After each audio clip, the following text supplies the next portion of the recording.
Magandang buhay, mga ka-elabs! Isa na namang pagpalang araw ng Huwebes. Ito nga pala yung dinner namin kagabi, mga ka-elabs. Bumili lang ako ng Indian foods.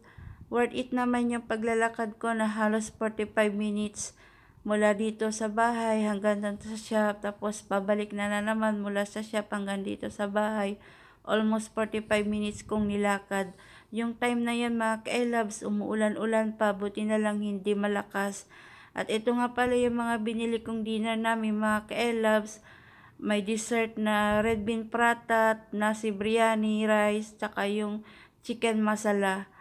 Ayan ang favorite ni Lola na kainin. After kumain ni Lola, ako naman ang kakain ngayon, mga ka-elabs. Yan, nilalagyan ko na yung plato ko ng kanin. Konting kanin lang ngayong gabi, mga ka-elabs, kasi nga mabigat sa tiyan. Pag matutulog sa gabi baka hindi tayo matunawan. At yan yung ulam, mga ka-elabs, masala chicken. Medyo spicy nga lang siya pero masarap. Yung gravy, mga ka-elabs, ulam na. Yung gravy lang niya ulam na, mga ka-elabs. So ayan, susubo na ako, mga ka-elabs. Medyo madalian kain lang yan kasi nga bibihisan ko pa yung alaga ko. Pag ganitong oras kasi, mga ka-elabs, alas 6, kakain yung alaga ko. Tapos after that, anuhin ko siya ng blood pressure niya. Papainumin ko ng gamot. Pagkainom niya ng gamot, yan, bibihisan ko na siya. Yan lang ang routine ng trabaho ko dito. Dalawa lang kami ng alaga ko. Yan, subo na subo hanggang sa matapos kumain, mga ka-elabs. Matagal na rin kaming hindi nakakain ng alaga ko ng Indian food. Buti na lang pumayag siyang iyan ang kainin namin ngayong gabi. Na sabi ko ay Lola, Indian food na lang yung kainin namin. Yan, pagkatapos ko kumain ng chicken biryani at saka yung chicken masala, isinunod ko naman tong prata. Medyo maanghang kasi, mga ka-elabs, yung kinain kong kanin at saka yung ulam. Kaya kailangan natin ng dessert. Itong red bean prata, mga ka-elabs, masarap. Maraming klase ng mga prata matinda ng mga Indian. Meron plain prata, onion prata, cheese prata, egg prata. Tapos sa mga dessert naman, may choco prata. Tapos yung banana prata.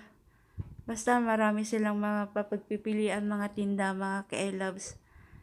So ayan, subo na naman, mga ka-elabs. Yan, masarap kasi kaya nasasarapan ako sa na yan. Ito yung pinakagusto ko sa dessert, yung red bean prata. Masarap. Lalaki na subo. Okay lang yan kasi food is life naman. Kaya tayo nananaba. Next year na lang magda-diet. Yan.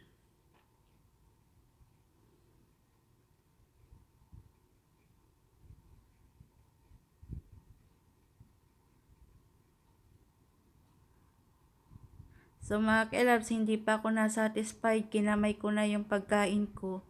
Yan. Sarap na sarap ako ka-elabs kasi yan talaga yung paborito ko na prata. Bukod sa ganyan, yung isa pa yung plain prata at saka yung egg prata. Yan ang favorite ko na prata sa mga Indian food.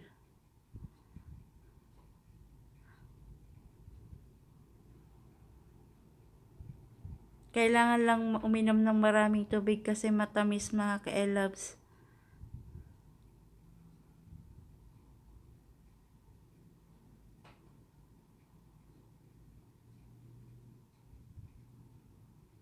So ayan, mga ka-elabs, tapos na akong kumain pero may mga natira pang pagkain para naman sa tanghalian.